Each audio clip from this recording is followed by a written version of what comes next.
नमस्कार दोस्तों, electrician skills YouTube channel में आपका स्वागत है। आज मैं आपको बताऊंगा ट्रांसफार्मर क्या होता है और ये कैसे काम करता है, इसकी बनावट कैसे होती है और ये ट्रांसफार्मर कितने प्रकार के होते हैं। ये सारी चीज़ें आज हम इस वीडियो में कवर करने वाले हैं।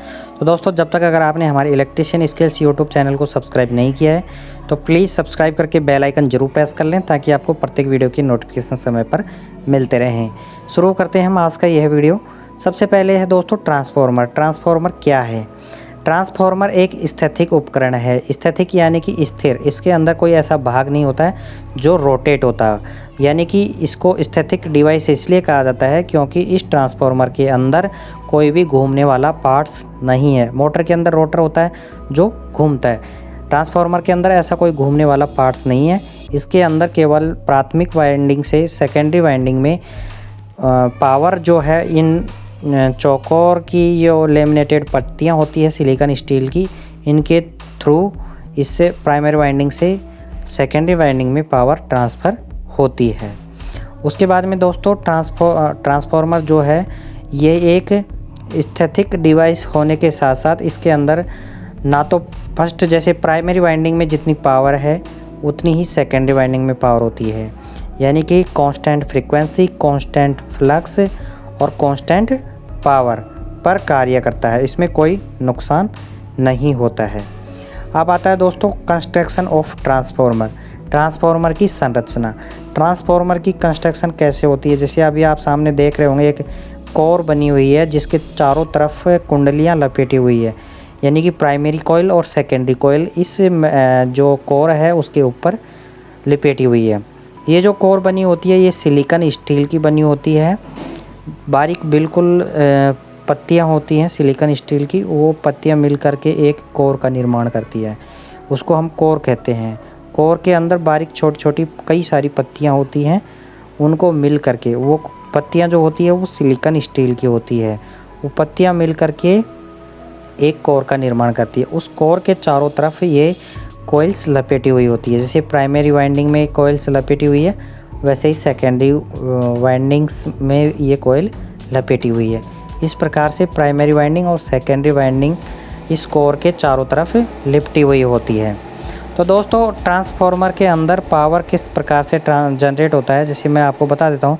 प्राइमरी कॉइल्स जो हैं जिसके अंदर अगर हमने इनपुट सप्लाई दी तब क्या होगा, इसके अंदर एक फ्लक्स जनरेट होगा, मैग्नेटिक फ्लक्स जिसको हम बोलते हैं। वो मैग्नेटिक फ्लक्स क्या करता है, इस कोर के थ्रू दूसरी वाइंडिंग के साथ लिंक करता है, दूसरी वाइंडिंग के साथ लिंक करता है।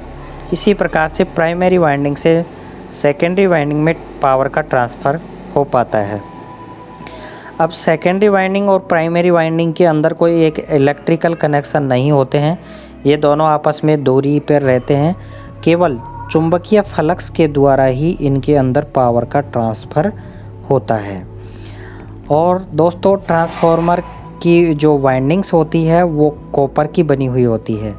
सबसे अच्छा अगर ट्रांसफार्मर होगा तो उसकी वाइंडिंग कॉपर की बनी होती है। आजकल के ट्रांसफार्मर एल्युमिनियम की वाइंडिंग के भी आने लग गए हैं। उसके बाद में दोस्तों ये तो हो गई इसके अंदर की कंस्ट्रक्शन ट्रांसफार्मर के अंदर की। कल मैंने आपको बता दिया था इससे पिछले वाले वीडियो में कि ट्रांसफार्मर के पार्ट्स कौन कौन से हैं, ये सारी चीज़ें। इसके कनेक्शन दो प्रकार से होते हैं, स्टार और डेल्टा। स्टार कनेक्शन और डेल्टा कनेक्शन।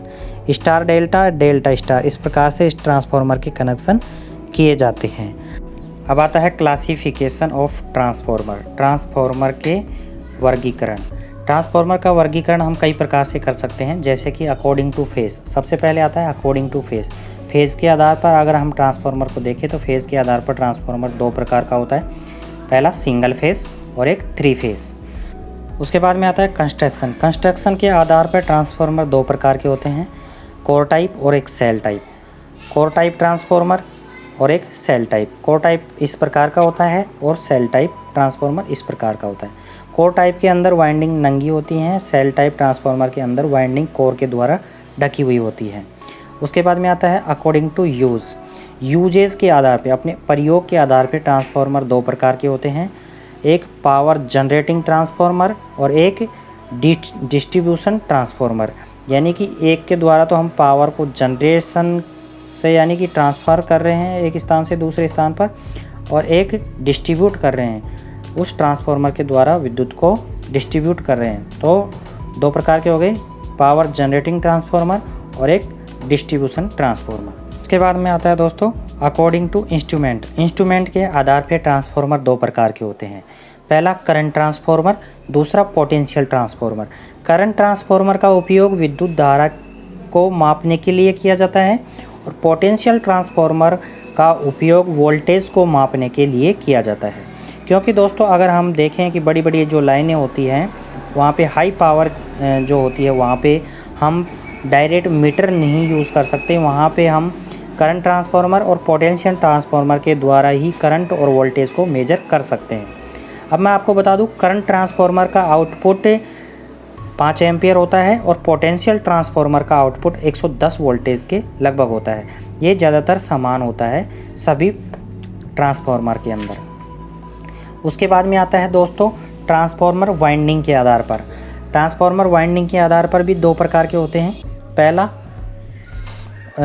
वन वाइंडिंग यानी कि ऑटो ट्रांसफार्मर जो होता है उसके अंदर केवल सिंगल वाइंडिंग होती है। उसके बाद में आता है दूसरा टू वाइंडिंग्स यानी कि वन वाइंडिंग और टू वाइंडिंग।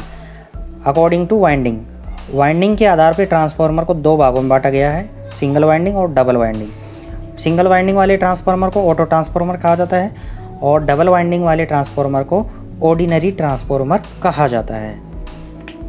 उसके बाद में दोस्तों आज हमने इस वीडियो में सीखा है ट्रांसफार्मर का क्लासिफिकेशन, ट्रांसफार्मर क्या होता है, ट्रांसफार्मर की कंस्ट्रक्शन कैसे होती है, ये सारी चीज़ें आज हम इस वीडियो में कवर की है। तो दोस्तों अगर आई थिंक आपको ये वीडियो पसंद आया है तो प्लीज़ हमारी वीडियो को लाइक करें, शेयर करें, और अगर आप चैनल पर पहली बार आए हैं तो प्लीज़ चैनल को सब्सक्राइब करके बेल आइकन ज़रूर प्रेस कर लें। मिलते हैं आपको अगले वीडियो के साथ, तब तक के लिए जय हिंद जय भारत।